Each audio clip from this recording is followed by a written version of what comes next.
Welcome to Democracy Now!, democracynow.org, the War and Peace Report. I'm Amy Goodman.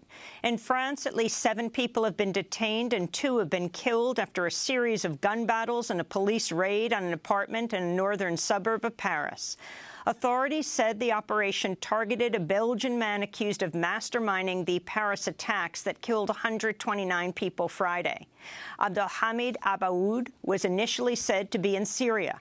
Early this morning, French police stormed an apartment in Saint-Denis where a woman reportedly killed herself by detonating an explosive vest. A second suspect was killed, reportedly from gunfire and a grenade. At the time of this broadcast, authorities say it's unclear whether Abaoud was in the apartment. French Interior Minister Bernard Cazeneuve discussed the operation.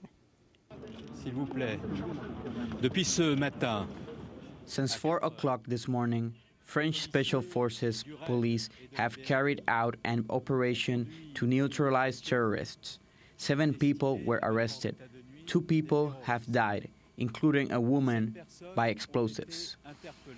5 police officers were wounded and a police dog killed in the hours-long operation. Meanwhile, authorities in Belgium have charged 2 men with assisting Salah Abdeslam, a second fugitive suspect in the Paris attacks, by driving him to Brussels.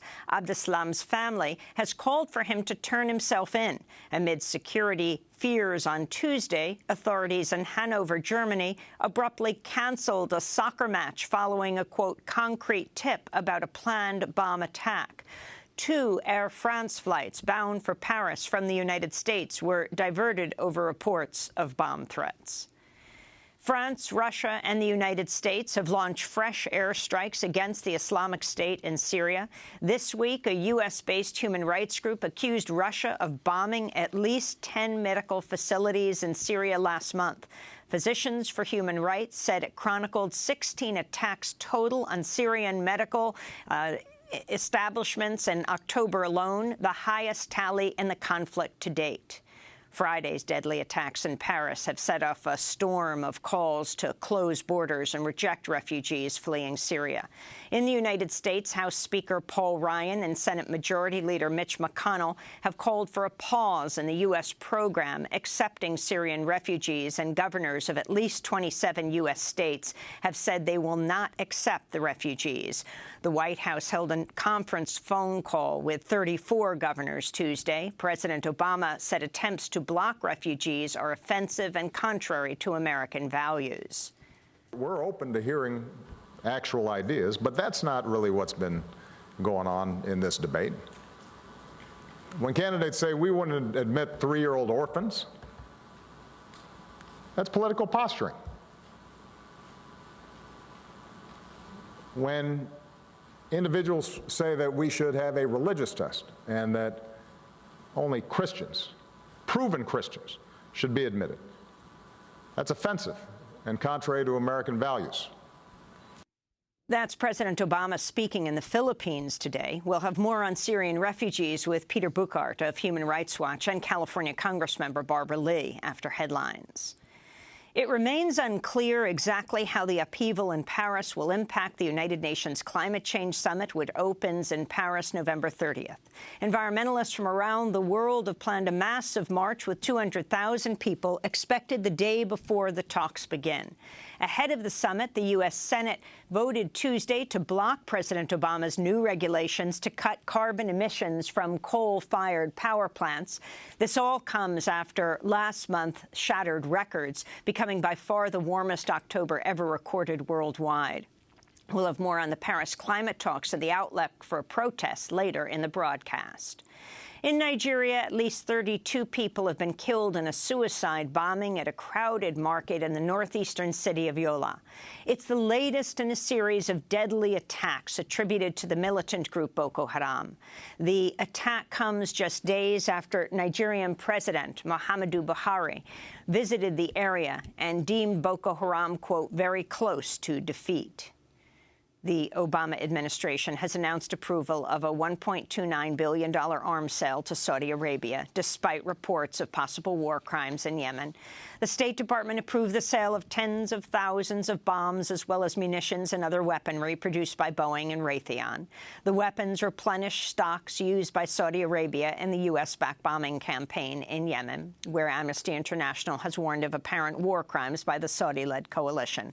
Meanwhile, executions in Saudi Arabia have reached a 20-year high, with more than 150 people executed this year. In the United States, a new report reveals at least 100,000 women in the state of Texas has attempted to self-induce an abortion.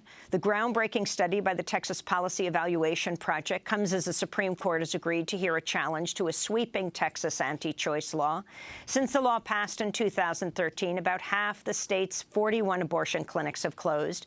The study found as many as 240,000 Texas women have tried to end a pregnancy without medical assistance, citing restrictions, including a lack of funds to travel to a clinic or the fact their local clinic had shut down. In Kentucky, the state's last remaining full-time abortion clinic has been vandalized for the second time in less than a month. Last week, a man threw a rock through the glass door of EMW Women's Surgical Center just 2 weeks after another man hurled himself into the clinic's window, shattering it. The clinic's executive director told Insider Louisville, "We're not angry, we're not afraid, we're just really sad that the mentality out there isn't more understanding and compassionate for women." A Spanish judge has issued an arrest warrant for Israeli Prime Minister Benjamin Netanyahu and 7 other former and current Israeli officials over the deadly 2010 Israeli raid on the Gaza-bound aid flotilla. 9 people were killed when Israeli commandos stormed the Mavi Marmara in international waters. A 10th died after 4 years in a coma. The case against Israeli officials in Spain emerged after Spanish activists on board the flotilla sued Netanyahu. The judge's move means Netanyahu could be detained and questioned if he steps foot in Spain.